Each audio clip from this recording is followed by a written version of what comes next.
Donc, on va commencer le cahier 3 en faisant une révision secondaire 1. Donc, ça va être encourageant. C'est des notions probablement que vous maîtrisez, mais qu'on va quand même répéter. J'aimerais vraiment que tu prennes une feuille de notes parce que tout ça, c'est ta base, puis tu vas avoir plusieurs notes à prendre à l'intérieur de ce cahier-là. D'abord, ça va parler des angles.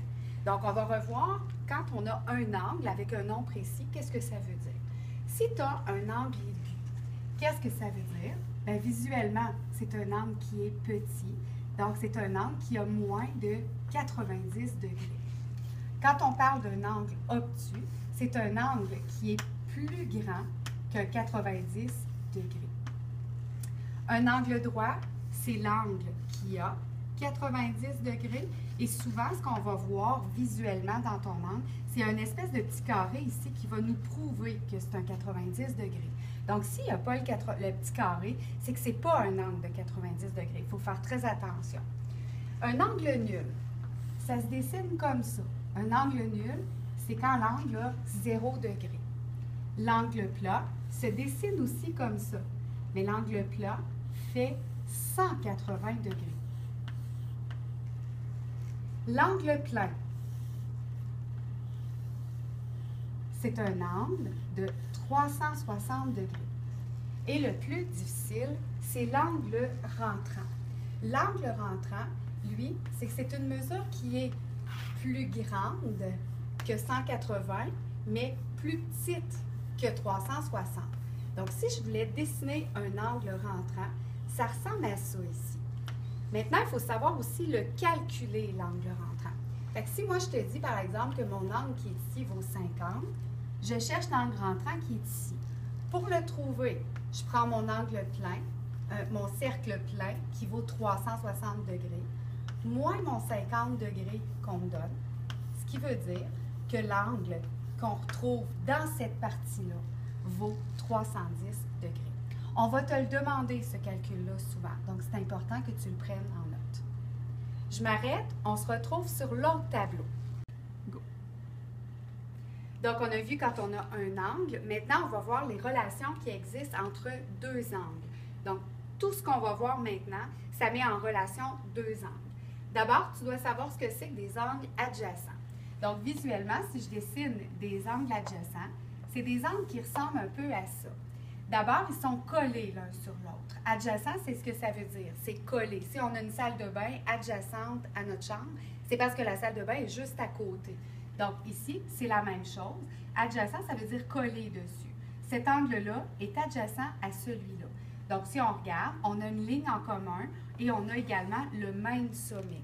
Donc, ça s'appelle des angles adjacents. Les angles complémentaires. Complémentaire, ça fait appel à 90 degrés.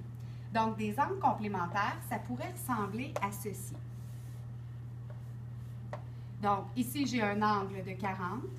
Ici, j'ai un angle de 50. Les deux ensemble font 90. Donc, ils doivent être deux angles pour faire 90. Ici, j'ai des angles qui sont complémentaires, mais qui sont aussi adjacents. Pourquoi? Parce qu'ils sont collés un sur l'autre et ils ont le même sommet. Mais je pourrais avoir des angles comme ça, un de 40, un de 50, et ils seraient aussi complémentaires. C'est juste qu'ils ne sont pas collés un sur l'autre. Les angles supplémentaires. Supplémentaires, ça fait appel à 180 degrés. Donc, 180 degrés, on sait que c'est une ligne plate. Donc, c'est comme si j'ai deux angles, un de 40, un de 140. Je les additionne ensemble, ça fait bien 180, donc ils seraient supplémentaires. Dans ce cas-ci, ils sont supplémentaires, mais en plus, ils sont adjacents, étant donné qu'ils ont une ligne en commun et qu'ils ont le même sommet. On pourrait les séparer.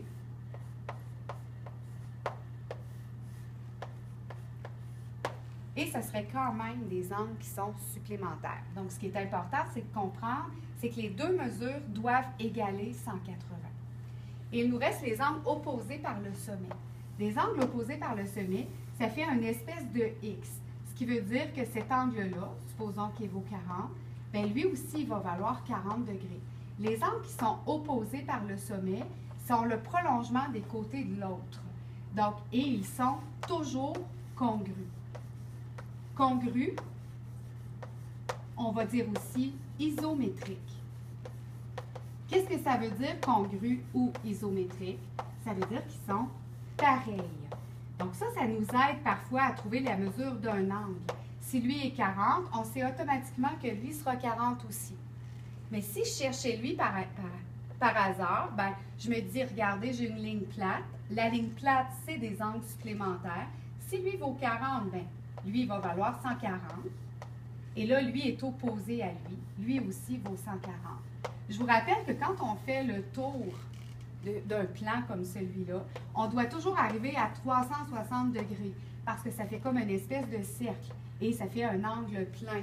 Les angles pleins valent 360 degrés. Donc là, je vais te montrer dans la prochaine capsule comment on fait pour déduire des mesures à partir des angles adjacents, les angles qui sont collés l'un sur l'autre, complémentaires 90, supplémentaires 180, opposés par le sommet, face à face, mais surtout les angles congrus, à trouver les mesures qui se cachent dans un plan.